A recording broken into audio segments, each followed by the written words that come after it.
नमस्कार.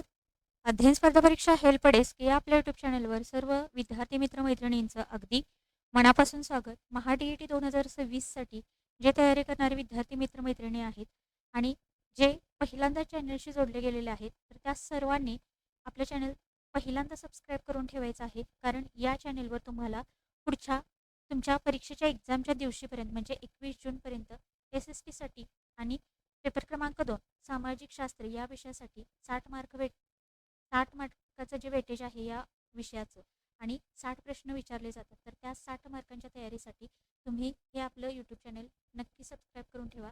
आपलं Telegram channel देखील आहे. डिस्क्रिप्शन बॉक्समध्ये त्याची लिंक दिलेली आहे. सगळ्या PDF त्या चॅनलवर अपलोड केलेल्या आहेत. इव्हन CTETची पण तयारी करणारे जे अभियोग्यताधारक किंवा ज्यांनी DED केलेलं आहे, TET CTETची तयारी करत आहे, तर त्यांच्यापर्यंत देखील नक्की चॅनलची लिंक पोहोचवा. CTET फेब्रुवारी 2026साठी खूप सुंदर डाटा आपण दिलेला आहे. मागचे व्हिडिओज तुम्ही पाहू शकता. सगळे PYQ अनालिसिस आपण CTET 2026साठी घेतलेले आहेत प्रॉपर अनालिसिस सोबत.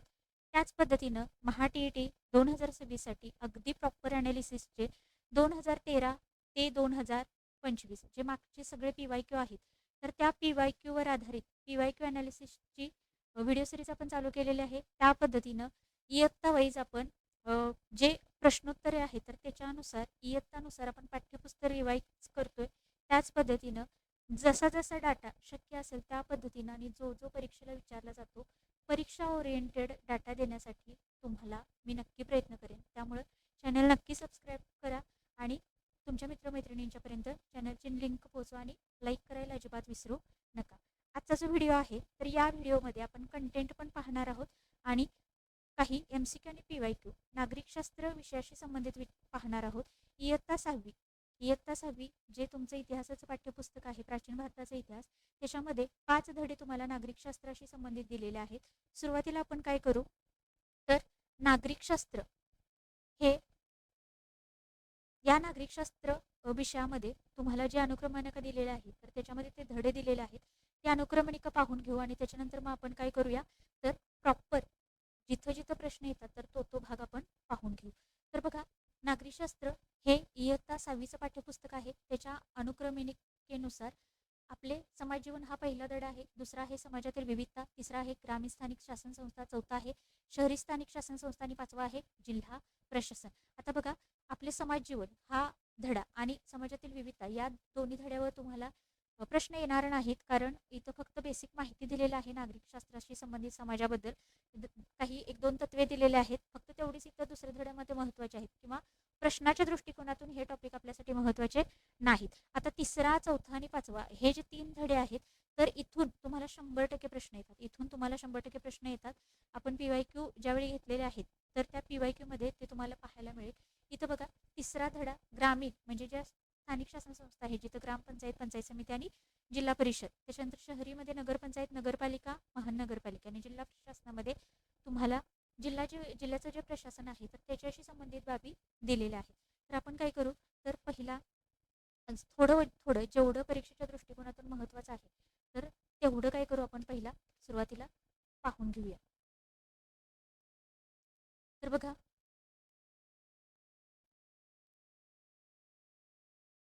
इथं आपले समाज जीवन इयत्ता 6वी नागरिकशास्त्र, इयत्ता 6वी नागरिकशास्त्र याच्यामधला पहिला जो धडा आहे, तर पहिला जो धडा आहे, तर त्याचं नाव आहे आपले समाज जीवन. आता समाज म्हणजे काय बघा, काही जास्त महत्त्वाचं नाही, फक्त समाजाबद्दल माहिती दिलेली आहे.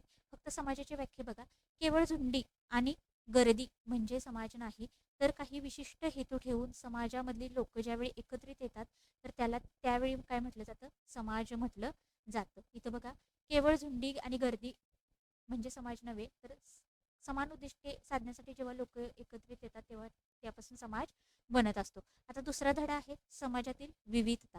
आता बघा, आपला भारत देश जो आहे, तर तो धर्मनिरपेक्ष देश आहे.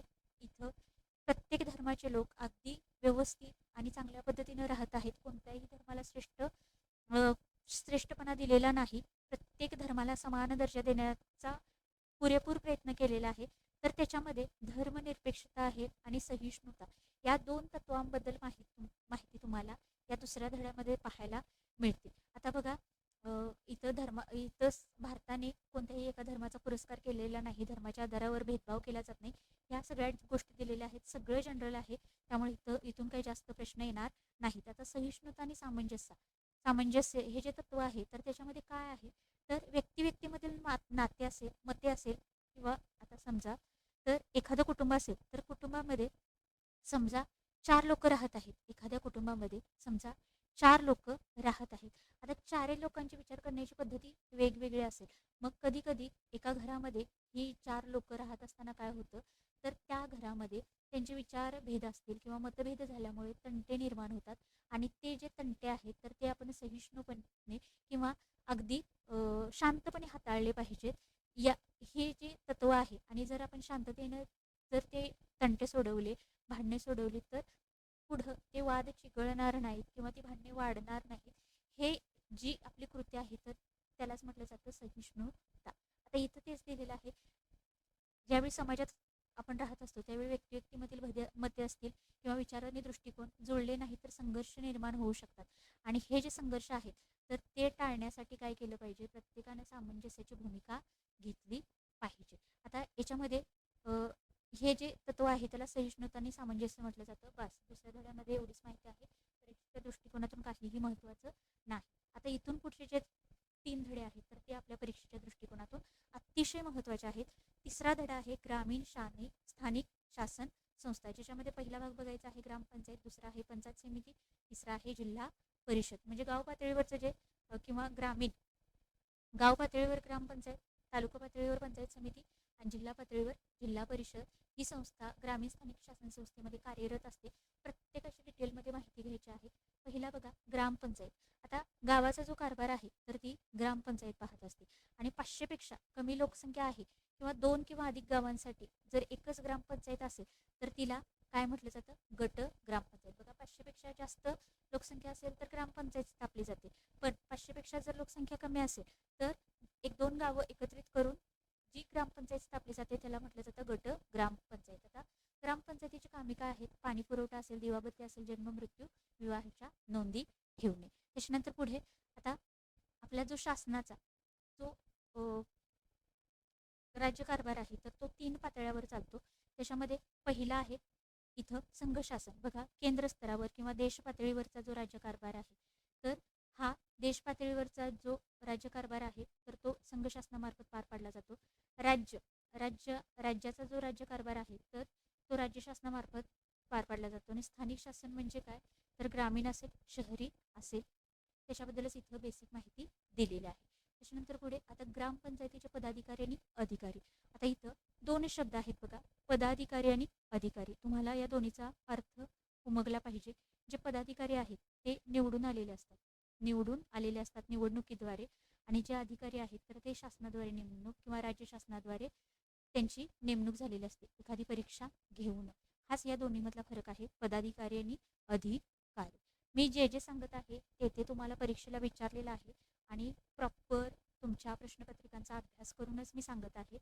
त्यामुळं जे जे मी सांगते ते अगदी व्यवस्थित, अगदी स्टार्ट टू एंडपर्यंत व्हिडिओ कुठेही स्किप न करता अगदी व्यवस्थित पहा तुम्ही. कारण हे जे 3 धडे आहेत, तर त्या 3 धड्यावर तुम्हाला याच्या आधी पण प्रश्न आलेले आहेत. हे धडे झाल्यानंतर लगेचच आपण प्रश्न पण घेतोय, जेणेकरून तुम्हाला हा जो डाटा आहे, तर तो तुमचा चांगला मनामध्ये तुमच्या साचला जाईल. आणि परीक्षेला बघा, याच्यावर एखादा प्रश्न आला तर तो तुमचा अजिबात चुकणार नाही. आता पदाधिकारी आणि अधिकारी याच्यामध्ये सरपंच बघायचा आहे. सरपंच कोण असतो, ग्रामपंचायतीचा मुख्य पदाधिकारी असतो.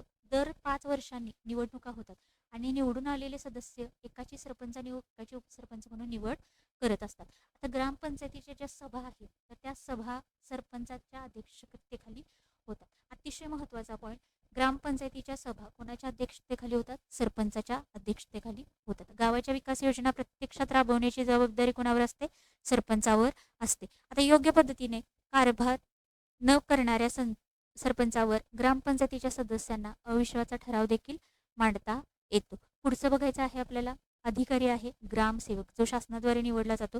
हा ग्रामपंचायतीचा सचिव असतो. इथं प्रश्न आलेला आहे, ग्रामपंचायतीचा सचिव कोण असतो किंवा ग्रामपंचायतीचा सचिव कोणाला म्हणतात. आणि खाली 4 पर्याय दिलेले जातात.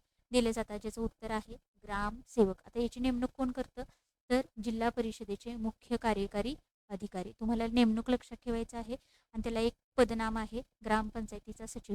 ह्या दोन गोष्टी लक्षात ठेवायच्या आहेत. आता ग्रामपंचायतीचं जे दैनंदिन कामकाज आहे ते पाहणे असेल, ग्रामपंचायतीच्या विकास योजना असतील किंवा गावात त्या विकास योजना लोकांना समजावून सांगणे इत्यादी कामे ग्रामसेवक करत असतो. पुढे ग्रामसभा, ग्रामीण भागात किंवा गावात राहणाऱ्या मतदारांची सभा म्हणजे ग्रामसभा.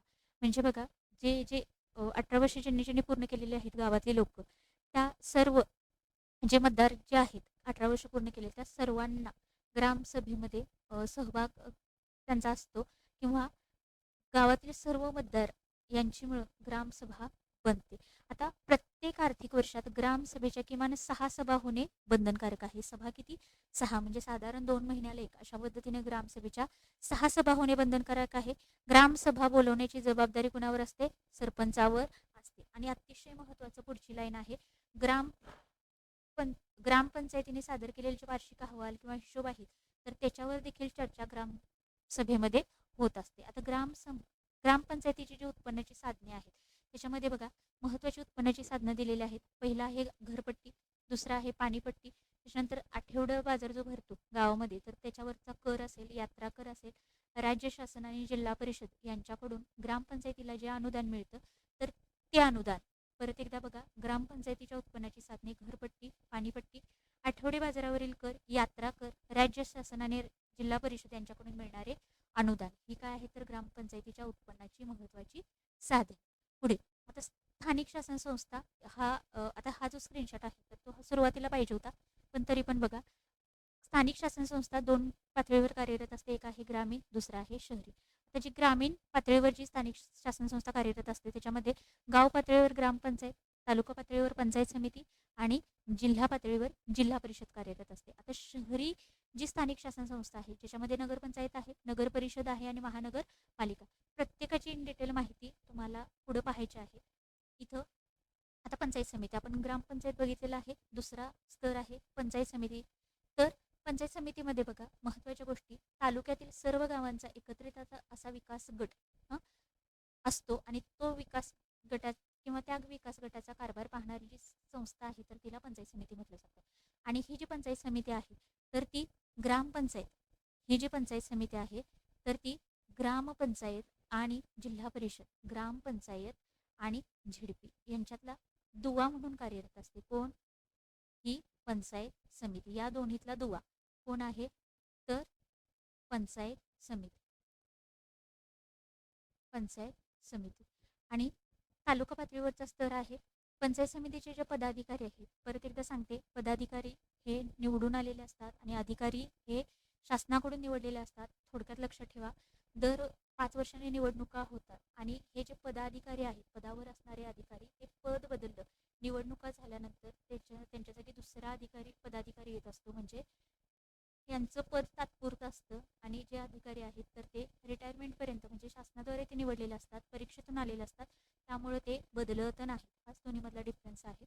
परत बघा, पंचायत समितीचे पदाधिकारी, आता यांच्या पण निवडणुका 5 वर्षांनी होत असतात आणि पंचायत समितीचे जे निवडून आलेले प्रतिनिधी आहेत तर ते आपल्यापैकी एकाची सभापती आणि उपसभापती म्हणून निवड करतात.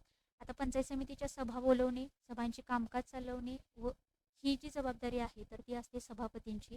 आणि सभापतींच्या गैरहजेरीमध्ये किंवा अनुपस्थितीमध्ये ही सर्व कामे कोण पाहत असतो? उपसभापती. तुम्ही हे इयत्ता 6वीचं जे पाठ्यपुस्तक आहे तर त्याच्यावर आधारित अगदी प्रॉपर मुद्देसूद नोट्स बनवलेले आहेत आणि या नोट्स तुम्ही अगदी रिव्हिजनच्या स्वरूपामध्ये वापरू शकता. तुम्ही काय करा, जर नोट्समधून तुम्हाला समजत नसेल तर तुम्ही हायलाईट करून मी पुस्तक आपल्या टेलिग्राम चॅनलला पण अपलोड करून देईन, तर किंवा मी अपलोड केलेलंच आहे 6वीचं, तर ते हायलाइटेड जे 5 धडे आहेत तर ते तुम्ही वाचा आणि त्याचाच सार म्हणजे ह्या सगळ्या नोट्स आहेत.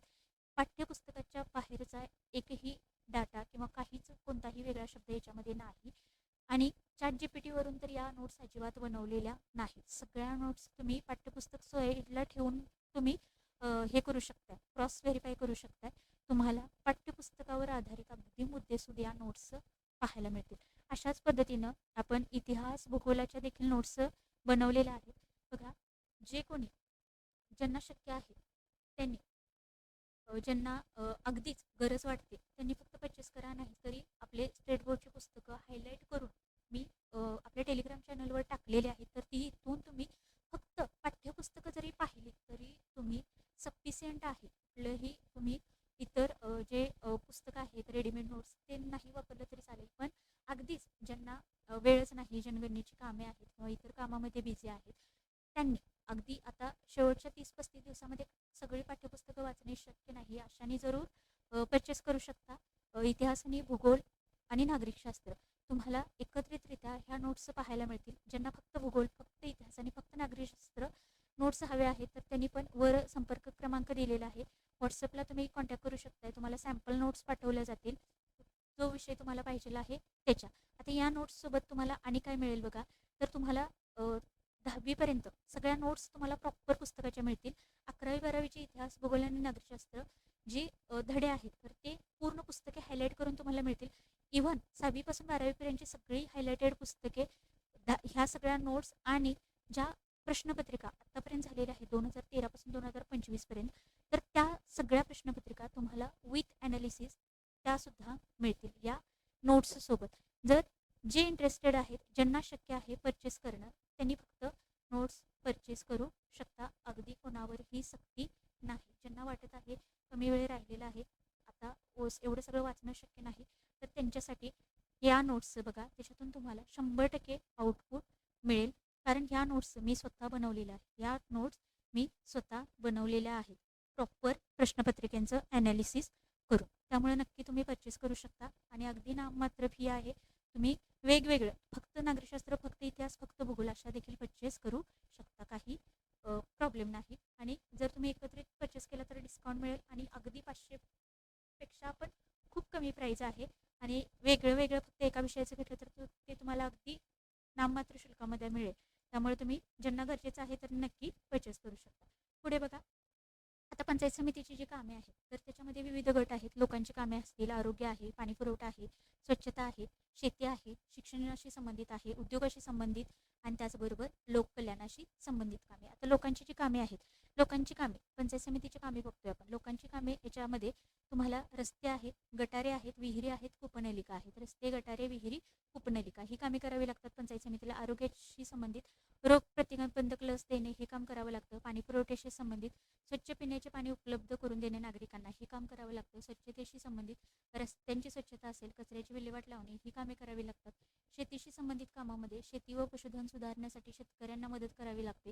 प्राथमिक शिक्षण मुलांना मिळेल या दृष्टीनं शिक्षण क्षेत्रामध्ये पंचायत समितीला काम करावं लागतं. त्याच्यानंतर उद्योगाशी संबंधित कामामध्ये हस्तोद्योग असेल, कुटीरोद्योग असेल यांच्या विकासाला चालना देणे हे पंचायत समितीचं उद्योग क्षेत्राशी संबंधित काम आहे. आणि लोककल्याणाशी संबंधित जे काम आहे त्याच्यामध्ये दुर्बल घटकांना आर्थिक मदत करणे या कामाचा समावेश होतो. आता बघा परत, विकास गटात कोणती कामे केली पाहिजेत या योजनांचा आराखडा कोण तयार करत असतं?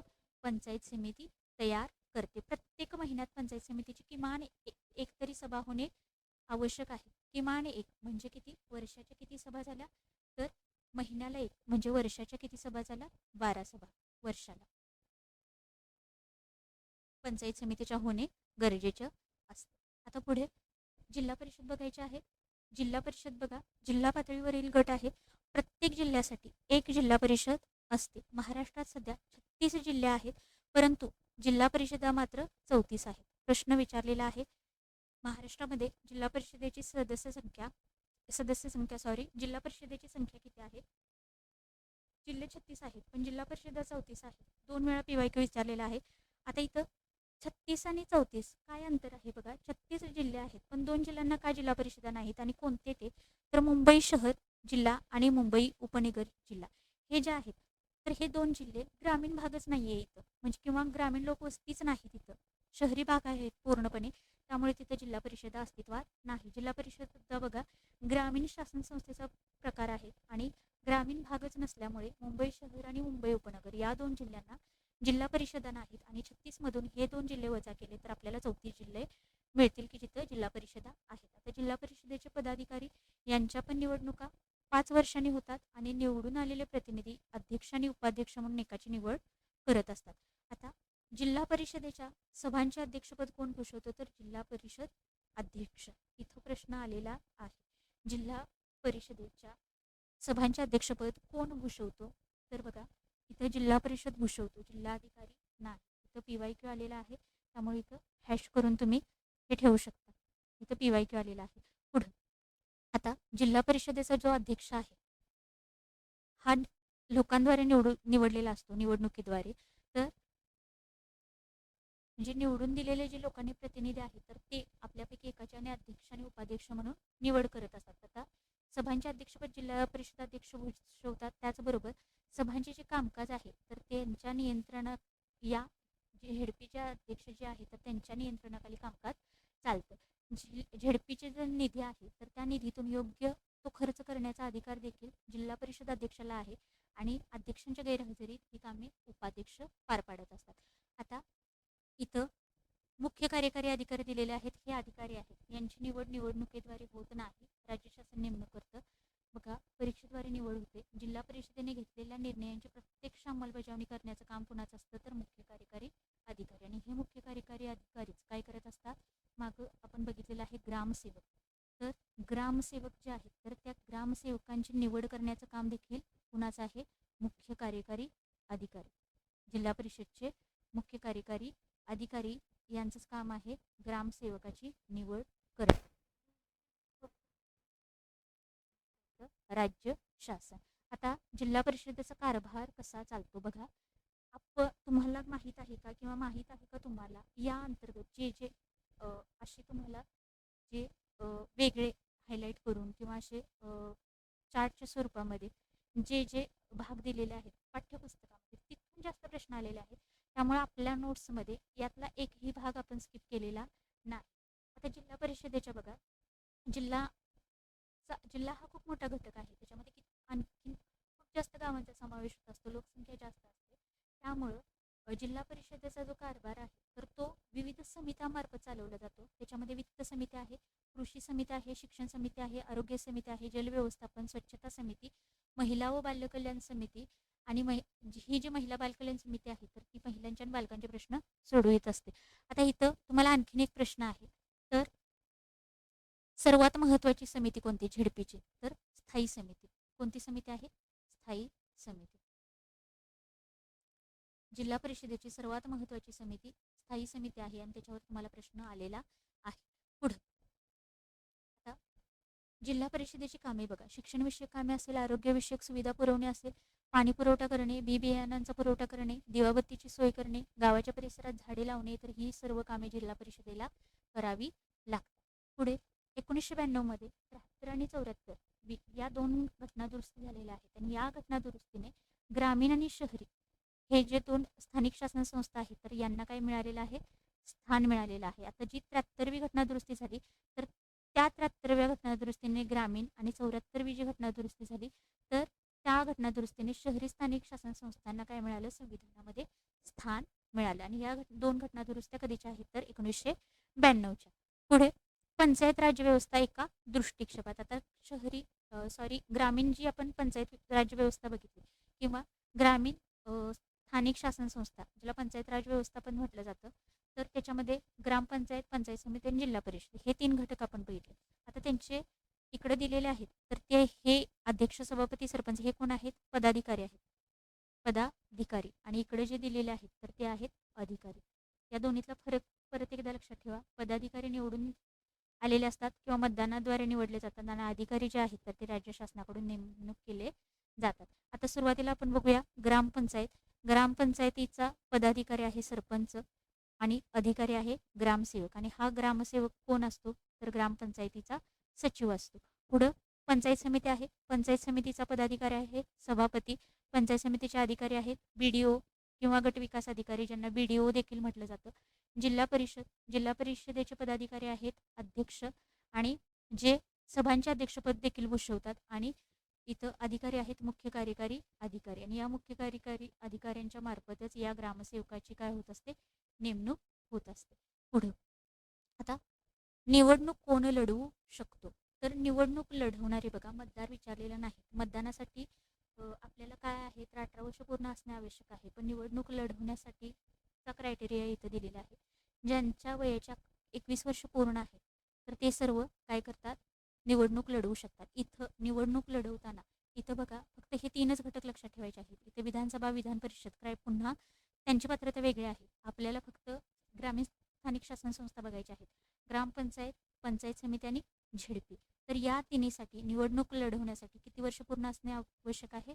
21 वर्ष. हे एक लक्षात ठेवा. पुढं आता इथं अतिशय महत्त्वाचा चार्ट, स्थानिक शासन संस्था ग्रामीण. आता ग्रामीण स्थानिक शासन संस्थेशी संबंधित 3 स्तर आहेत, ज्याच्यामध्ये पहिला स्तर आहे ग्रामपंचायत, दुसरा आहे पंचायत समिती, तिसरा आहे जिल्हा परिषद किंवा झेडपी. आता ग्रामपंचायतीची जी सदस्य संख्या आहे ती आहे 7 ते 17. डिफरन्स कितीचा आहे बघा, दोन्हीतला डिफरन्स 10चा आहे.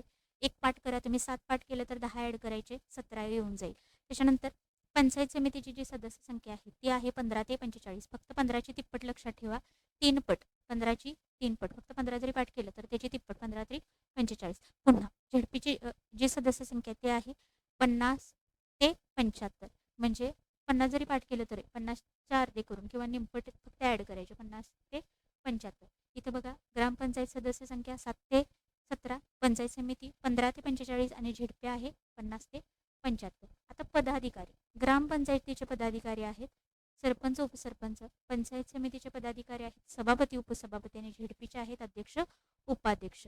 आता सेम त्याच पद्धतीनं इथं तुम्हाला परत अधिकारी आहेत. ग्रामसेवक हा ग्रामपंचायतीचा सचिव असतो, अधिकारी असतो. पंचायत समितीचा मुख्य अधिकारी, गटविकास अधिकारी आणि झेडपीचे जे अधिकारी आहेत त्यांना म्हटलं जातं मुख्य कार्यकारी अधिकारी. अतिशय महत्त्वाचा चार्ट आहे आणि याच्यातून खूप जास्त प्रश्न या एका चार्टवरून बनलेले आहेत. त्यामुळं हे जे शेवटचे चार्ट दिलेले आहेत तर ते अजिबात स्किप करायचे नाहीत. 3रा, 4था, 5वा धडा प्रश्न आलेले आहेत त्यामुळं. आणि बघा तुम्हाला साधारण 10 प्रश्न असं विचारले जातात. नागरिकशास्त्रावर 10 प्रश्न 10 मार्काला विचारले जातात आणि सगळे मार्क्स हातचे आहेत. तुम्हाला इतिहासामध्ये खूप जास्त 6वीपासून अगदी 12वीपर्यंत वाचावं लागतं. डाटा खूप जास्त आहे. भूगोलामध्ये तुम्हाला कन्सेप्ट क्लिअर असेल तरच उत्तर सोडवता येतं. महासागर तळरचना असेल, भूरूपे असेल, मग कोणत्या कारकामुळे झाली, वारा असेल, हिमनदी असेल, नदी असेल, तर हे सगळं तो पूर्ण कन्सेप्च्युअल अंडरस्टँडिंग आहे. म्हणजे तुमच्या कन्सेप्ट व्यवस्थित असेल तरच तिथलं भूगोलाचा प्रश्न सुटतो. म्हणजे तिथं आउट ऑफ मार्क्स घेणे थोडंसं कठीण आहे.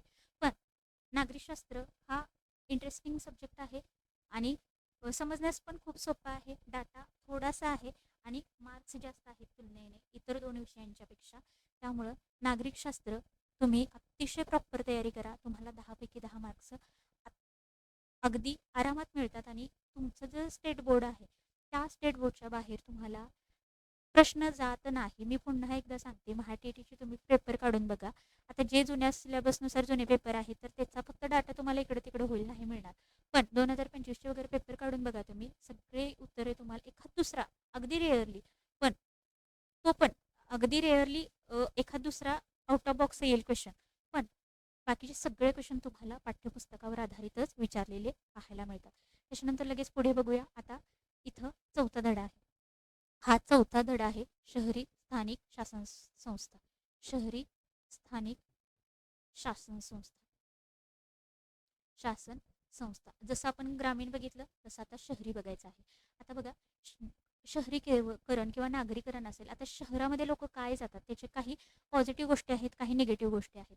शहरामध्ये राहण्याच्या काही पॉझिटिव्ह गोष्टी आणि काही निगेटिव्ह गोष्टी. आता बघा शहरामध्ये चांगल्या गोष्टी काय आहेत तर उद्योग आणि व्यवसायाच्या संधी खूप जास्त आहेत. वाढते सेवा क्षेत्र आहे, मोठ्या प्रमाणावर रोजगार उपलब्ध होतो, मनोरंजन, कला, साहित्य इत्यादी सोयी उपलब्ध होतात. आता निगेटिव्ह गोष्टी किंवा तोटे काय आहेत शहरामध्ये राहण्याचे? अपुरा निवारा असतो, जागेची टंचाई उद्भवते, वाहतूक कोंडी मोठ्या प्रमाणात पाहायला मिळते, कचऱ्याच्या विल्हेवाटीची समस्या पाहायला मिळते, वाढती गुन्हेगारी आढळून येते गावापेक्षा किंवा ग्रामीण भागापेक्षा शहरामध्ये, आणि गल्लीच्या वस्त्यामध्ये मोठ्या प्रमाणावर लोकसंख्या आढळते. आता पहिला आपल्याला शहरी स्थानिक शासन संस्थामधला पहिला भाग बघायचा आहे नगर पंचायत. आता नगर पंचायत म्हणजे काय बघा, तर पूर्णपणे गावही नाही, पूर्णपणे गावही नाही आणि पूर्णपणे शहरही नाही. म्हणजे गावामधून शहर होण्याच्या ज्या प्रोसेसमध्ये जी गावे आहेत, गावापासून किंवा गाव पासून शहर होण्याच्या प्रोसेसमध्ये जी गावे आहेत तर त्या गावांसाठी नगरपंचायत कार्यरत असते. आणि छोटे जे शहर आहेत, लहान शहर, लहान शहर, लहान शहरासाठी नगरपालिका, आणि मोठी जी शहर आहेत तर मोठ्या शहरांसाठी महानगरपालिका, किंवा मोठी शहरे आहेत तर त्यांच्यासाठी मनपा, असं लक्षात ठेवा. मोठी शहरे तर त्यांच्यासाठी मनपा कार्यरत आहे. आता शहरी स्थानिक शासन संस्था 3 आहेत. जी गावे शहर होण्याच्या प्रोसेसमध्ये आहेत त्यांच्यासाठी नगरपंचायत, जी लहान शहरे आहेत तर त्यांच्यासाठी नगरपालिका किंवा नगर परिषद, आणि जी मोठी शहरे आहेत त्यांच्यासाठी मनपा. अशा पद्धतीने ही रचना आहे. बघा इथं तेच दिलेलं आहे. शहर होण्याच्या प्रक्रियेत जी गावे येतात तर त्यांच्यासाठी नगरपंचायत असते. पूर्णतः ही गावे खेडेही नाही आणि शहरही नाही अशी असतात. नगरपंचायतीची देखील दर 5 वर्षांनी निवडणूक होते, आणि नगरपंचायतीचे जे प्रतिनिधी आहेत तर ते आपल्यापैकी अध्यक्ष आणि उपाध्यक्ष म्हणून एकाची निवड करतात. म्हणजे नगरपंचायतीचे पदाधिकारी अध्यक्ष आणि उपाध्यक्ष. पुढचा घटक नगर परिषद. लहान शहरांसाठी नगर परिषद हे स्थानिक शासन निर्माण केले जाते, आणि यांच्या देखील निवडणुका 5 वर्षांनी होतात. आता नगर परिषदेचे जे प्रतिनिधी निवडून येतात वॉर्डातून त्यांना म्हटलं जातं नगरसेवक, आणि नगरसेवक आपल्यापैकी एक अध्यक्ष आणि उपाध्यक्षाची नेमणूक करतात. पण नगर परिषदेचा जो अध्यक्ष आहे तर त्याला काय म्हटलं जातं? नगराध्यक्ष. नगर परिषदेचा जो अध्यक्ष आहे तर त्याला म्हटलं जातं नगराध्यक्ष, आणि अध्यक्ष जो असतो तर त्याला काय म्हटलं जातं? उपनगराध्यक्ष. बघा परत एकदा बघा, नगर परिषद, या नगर परिषदेलाच आणखीन एक शब्द आहे नगरपालिका. कन्फ्यूज व्हायचं नाही. नगर परिषद किंवा नगरपालिका दोन्ही लहान शहरांसाठीच असते, त्यामुळे दोन्हीचा अर्थ एकच. आता नगरपालिकेचे जे प्रतिनिधी आहेत तर त्या प्रतिनिधींना काय म्हटलं जातं?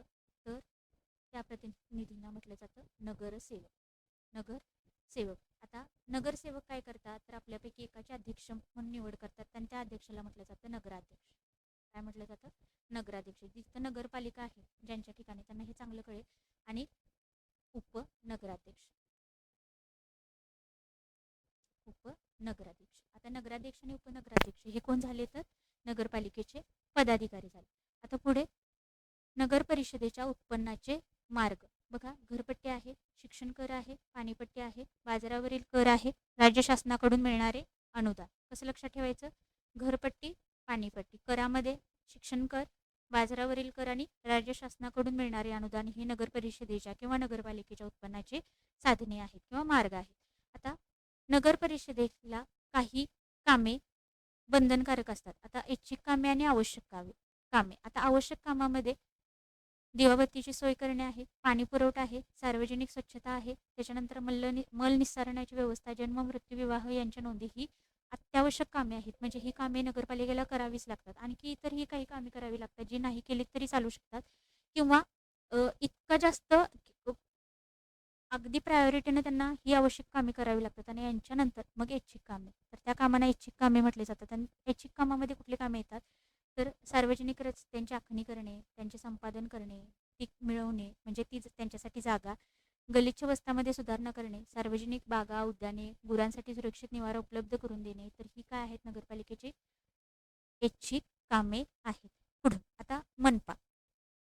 मोठ्या शहरांसाठी महानगरपालिका कार्यरत असते, आणि महाराष्ट्रामध्ये प्रथम मुंबई महानगरपालिका स्थापन करण्यात आली. पुढं महानगरपालिकेचे वार्षिक अंदाजपत्र कोण तयार करतो? तर महानगरपालिका आयुक्त.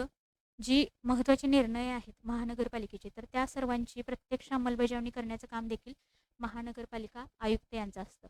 महानगरपालिकेच्या सर्वसाधारण बैठकींना महानगरपालिका आयुक्त उपस्थित राहतात. पुढं शहरांच्या लोकसंख्येच्या प्रमाणात महानगरपालिकेची एकूण सदस्य संख्या निश्चित केली जाते.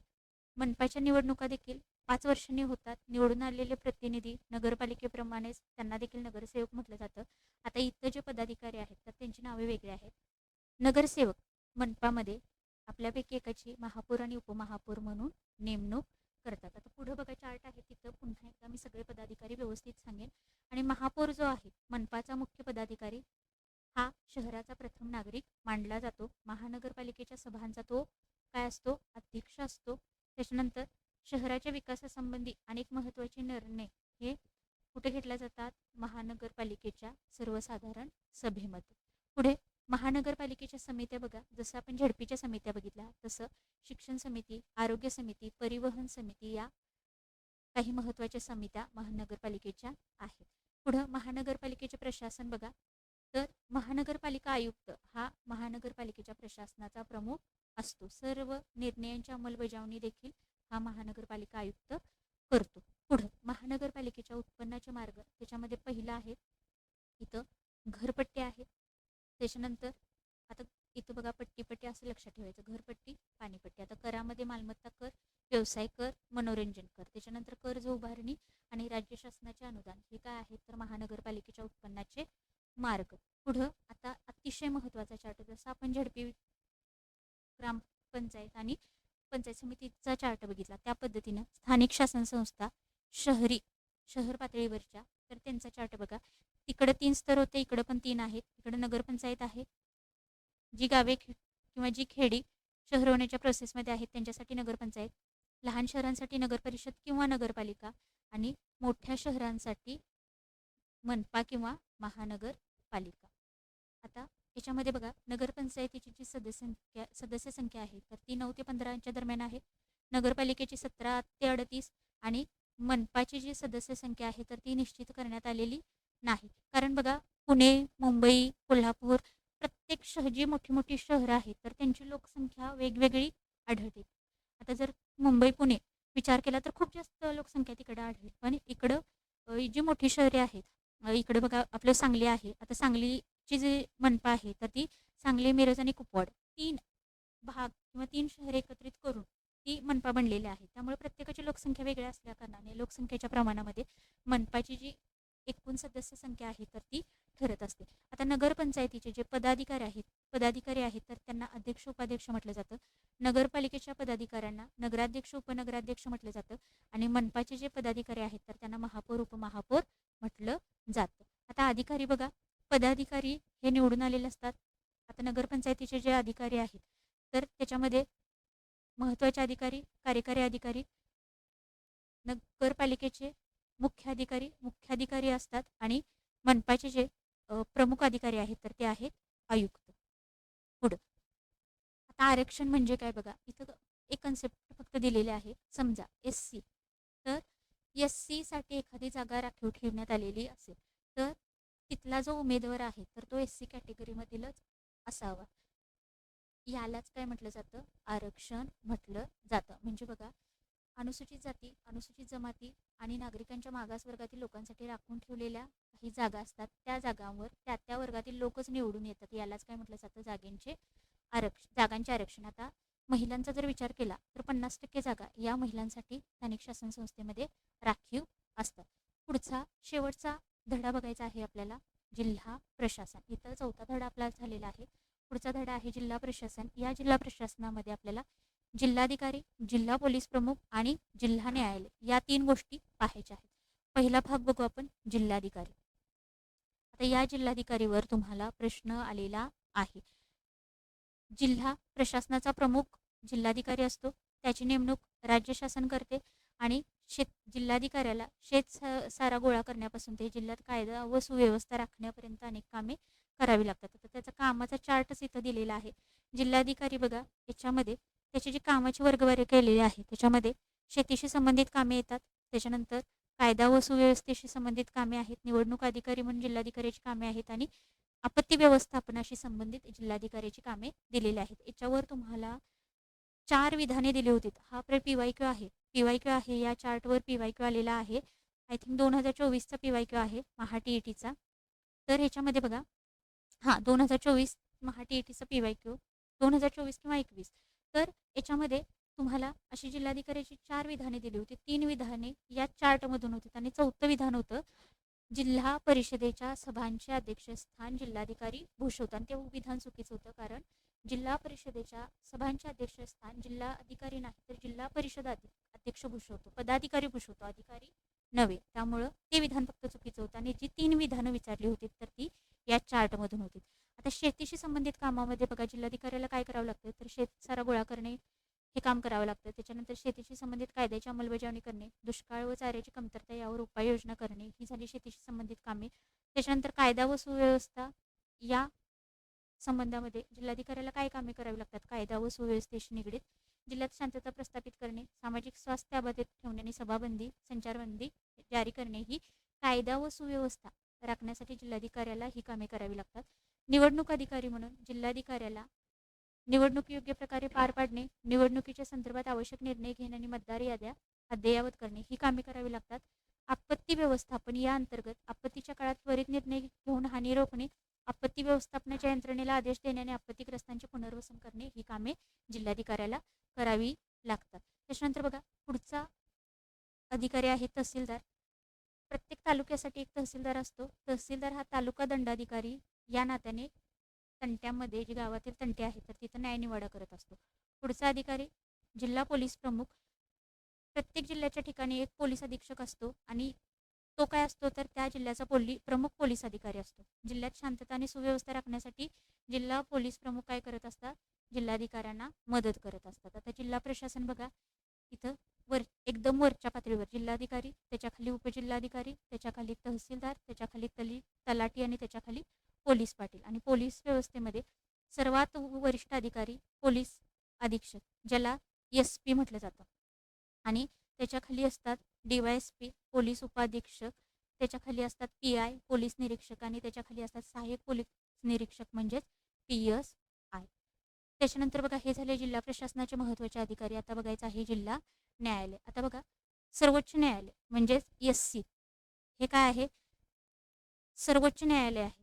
आणि या सर्वोच्च न्यायालयाच्या खाली तर उच्च न्यायालय, प्रत्येक राज्यामध्ये वेगळी उच्च न्यायालय असतात. उच्च न्यायालयांच्या खाली कनिष्ठ न्यायालय आणि कनिष्ठ न्यायालयांच्या खाली जिल्हा न्यायालय, तालुका न्यायालय आणि महसूल न्यायालय यांचा समावेश होतो. परत एकदा बघा भारताचे सर्वोच्च न्यायालय काय आहे? एकदम शिरोभागी म्हणजे वरिष्ठ लेवलला आहे. त्यांच्याखाली राज्य शासनाचे उच्च न्यायालय, त्याच्यानंतर कनिष्ठ न्यायालय, त्याच्यानंतर जिल्हा न्यायालय आणि त्याच्यानंतर तालुका न्यायालय व महसूल न्यायालय. आता जिल्हा न्यायालयामध्ये बघा 2 प्रकारचे खटले असतात. एक दिवाणी खटले आणि दुसरे फौजदारी खटले.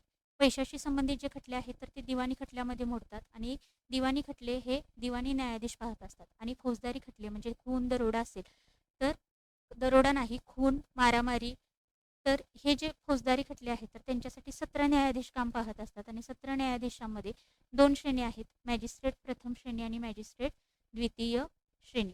या प्रकारच्या या 2 श्रेणी आहेत. बघा दिवाणी खटल्यांसाठी दिवाणी न्यायाधीश कामकाज पाहतात जिल्हा न्यायालयामध्ये आणि फौजदारी खटल्यामध्ये 17 न्यायाधीश काय करत असतात तर काम पाहत असतात. आता पुढे बघा तर इथं आता आपत्ती व्यवस्थापनाची माहिती दिलेली आहे. पूर असेल, भूकंप असेल तर यांची ही बेसिक माहिती आहे. आता 3 पॅटर्न महत्त्वाचे आहेत बघा. तत्कालीन जे जिल्हाधिकारी आहेत तर त्यांनी त्या जिल्ह्यामध्ये 3 प्रकारचे पॅटर्न राबवलेले आहेत. तुम्हाला प्रश्न विचारला जातो लखीना पॅटर्न. अहमदनगर जिल्ह्याचे तत्कालीन जिल्हाधिकारी श्री अनिल कुमार लखीना यांनी प्रशासनामध्ये लखीना पॅटर्न हा पॅटर्न रुजवला आणि या पॅटर्न खाली काय केलेलं आहे तर त्यांनी लोकांची कामे एका छताखाली व्हावीत म्हणून एक खिडकी योजना सुरू केली. बघा लखीना पॅटर्न अहमदनगरचे जिल्हाधिकारी श्री अनिल कुमार लखीना यांनी सुरू केला आणि या लखीना पॅटर्नचं वैशिष्ट्य काय तर एक खिडकी योजना. पुढचा आहे दळवी पॅटर्न. पुणे जिल्ह्याचे तत्कालीन प्रशासकीय अधिकारी श्री चंद्रकांत दळवी यांनी दळवी पॅटर्न राबवला आणि या दळवी पॅटर्नचं वैशिष्ट्य काय? शून्य पेंडन्सी म्हणजे शून्य विलंब. म्हणजे काय? ज्या फायलींचा ढिगारा साचला जातो टेबलवर तर त्या दिवशी त्या फायली काय करणे, त्यांचं काम पूर्ण करणे, हे या दळवी पॅटर्नचं वैशिष्ट्य आहे. दळवी पॅटर्न पुणे जिल्ह्यातील आहे आणि अधिकारी आहेत श्री चंद्रकांत दळवी. पुढचा पॅटर्न आहे महत्त्वाचा चहांदे पॅटर्न आणि हा चहांदे पॅटर्न नाशिकमध्ये राबवण्यात आला. नाशिकचे तत्कालीन आयुक्त डॉक्टर संजय चहांदे यांनी चहांदे पॅटर्न राबवला आणि चहांदे पॅटर्नचं महत्त्वाचं वैशिष्ट्य ग्रामस्थ दिन. आणि या ग्रामस्थ दिनाचं आयोजन का केलं तर जे कर्मचारी आहेत, जे नेते आहेत तर त्यांनी काय करायचं, नेते नाहीत सॉरी, प्रशासकीय अधिकारी आणि कर्मचारी यांना एक दिवस ठरवून देण्यात आला आणि त्या दिवशी त्यांनी लोकांच्या मध्ये गावामध्ये जाऊन प्रत्यक्ष लोकांशी भेट घेऊन थेट संवाद साधावा आणि लोकांच्या अडीअडचणी समजून घ्याव्या. हे चहांदे पॅटर्नचं वैशिष्ट्य आहे. चहांदे पॅटर्न नाशिक जिल्हा आयुक्त डॉक्टर संजय चहांदे यांनी राबवला. दळवी पॅटर्न पुणे जिल्ह्यात श्री चंद्रकांत दळवी या प्रशासकीय अधिकारी यांनी राबवला आणि लखीना पॅटर्न अहमदनगर जिल्ह्याचे जिल्हाधिकारी श्री अनिल कुमार लखीना यांनी लखीना पॅटर्न राबवला. आता बघा अशा पद्धतीनं आपण जवळजवळ पूर्ण इयत्ता 6वीचं नागरिकशास्त्र जे पुस्तक आहे सहित आपण रिव्हिजन केलेले आहे. आता राहिलेले जे प्रश्न आहेत, आता हे सर्व प्रश्न आहेत बघा, याच्यामध्ये काही PYQ आहेत, काही MCQ आहेत. तर ते काय करूया आपण पुढच्या लेक्चरला घेऊया. आणि त्यामुळं काय करा, पुढचं पण लेक्चर बघायला अजिबात विसरू नका. इथं तुम्हाला दिलेलं आहे बघा, तर इथं काही आपण MCQ घेतलेले आहेत. जिथं शक्य असेल तर तिथं चार्ट लावलेला आहे. त्याच्यानंतर इथं 2014 वगैरे असं दिलेलं आहे बघा. तर हे सगळे PYQ आहेत. म्हणजे या पाठ्यपुस्तकावर आलेले सगळे PYQ पण सगळे नाही म्हणता येणार, पण जेवढे घेतलेले मागच्या ज्या परीक्षा झालेल्या आहेत त्याच्या बऱ्यापैकी PYQ आपण इथं कव्हर केलेले आहेत. आता हे सगळे MCQ आणि PYQ आपण काय करूया, पुढच्या लेक्चरला आपण पाहूया. त्यामुळं आत्ता ज्यांनी लेक्चर पाहिलेलं आहे किंवा जे नव्यानं पाहणार आहेत त्यांनी पहिला हे लेक्चर अगदी व्यवस्थित प्रॉपर पहा आणि त्याच्यानंतर आपण PYQ आणि MCQ सोडवूया. आणि तुम्ही मला जरा कमेंटमध्ये सांगा, मी तुमच्यासाठी डेली लेक्चर घेऊन येण्याचा प्रयत्न करत आहे. आणि तुम्ही काय करा, जर तुम्हाला पॉसिबल असेल तर आपण काय करू, आपण दिवसभरात मी तुम्हाला रेकॉर्डेड स्वरूपात त्या इयत्तेचं पाठ्यपुस्तकावर आधारित ॲनालिसिसचा किंवा रिव्हिजनचा व्हिडिओ मी पोस्ट करेन दुपारी. आणि जर तुम्हाला शक्य असेल तर लाईव्ह आपण घेतलं तर तुम्ही माझ्याशी इंटरॅक्शन करू शकाल. मला लाईव्हला तुम्ही प्रश्न विचारू शकाल, तुमच्या अडचणी सांगू शकाल. आणि जे आपण किंवा दुपारी एखादा व्हिडिओ पोस्ट केला, एखादा समजा 7वी पाठ्यपुस्तकावर इतिहासावर मी आधारित व्हिडिओ पोस्ट केला, कंटेंटवर आधारित किंवा रिव्हिजन पाठ्यपुस्तकावर आधारित, तर त्या 7वीचे जे टॉप PYQ असतील किंवा MCQ असतील, एक 50 प्रश्न काढू आपण पूर्ण पुस्तकावर आधारित. मग MCQ असतील किंवा मागच्या परीक्षांना जे विचारलेले PYQ आहेत तर ते आपण लाईव्ह घेऊया. म्हणजे कसं होईल, चांगलं 2 मार्गी होईल. म्हणजे तुम्ही पण त्याच्यात इन्व्हॉल्व असाल आणि मी पण, म्हणजे तुमच्याकडून पण मला आन्सर मिळतील आणि त्याच्यातून जे मिळणारं आउटपुट आहे तर ते तुमच्यासाठी जास्त बेटर असणार आहे. त्यामुळं मला जास्त जर लोकांनी कमेंट केला तर मी नक्की रात्री 10 वाजता आपण SSTसाठी फक्त PYQ किंवा MCQ प्रश्नोत्तराच्या स्वरूपात लेक्चर घेण्याचा नक्की प्रयत्न करू. बघा, ज्यांना शक्य आहे तर त्यांनी नक्की कमेंट बॉक्समध्ये सांगा. त्या दृष्टीने आपण काय करूया, नियोजन करूया. आणि ज्यांना या अशाच पद्धतीनं सगळ्या तुम्हाला पाठ्यपुस्तकाचे व्यवस्थित स्क्रीनशॉट लावून इतिहास असेल, भूगोल असेल, राज्यशास्त्र असेल तर त्याच्या नोट्स अवेलेबल आहेत. ज्यांना शक्य आहे त्यांनी वर दिलेला जो व्हॉट्सअप नंबर आहे तर तिथं कॉन्टॅक्ट करा. तुम्हाला सगळे डिटेल्स पाठवले जातील, सॅम्पल नोट्स पाठवले जातील. आवडला तरच तुम्ही परचेस करू शकता. चालेल, धन्यवाद. पुन्हा भेटू अशाच नवीन आणि दर्जेदार आउटपुट देणाऱ्या व्हिडिओसोबत. तोपर्यंत छान अभ्यास करा, छान राहा आणि असेच कनेक्टेड राहा आणि चॅनलला सबस्क्राईब करा. त्याचबरोबर व्हिडिओला लाईक करायला अजिबात विसरू नका.